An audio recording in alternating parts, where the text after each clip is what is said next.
Ellerimde fotoğrafın, yüzümle aynı gülümsemen. Sormadım neden sonumuz geldi böyle çok yazık. Kollarım yuvan sarardı gökyüzünde. Yıldızım ağlarsan düşer ellerimden. Korkmadım karanlığınla yüzleşmeye parladım. Yollarım kendi taşlı ellerimde. Fotoğrafın, yüzümle aynı gülümseme. Sormadım neden sonumuz geldi böyle çok yazık.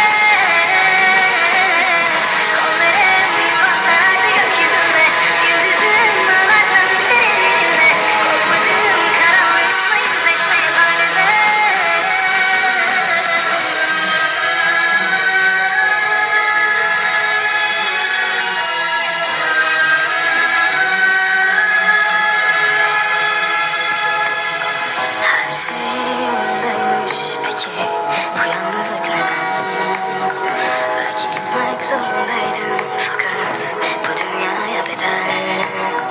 Belki gelip geçerken, belki yol üstündeyken bir kez uğrasan yeter.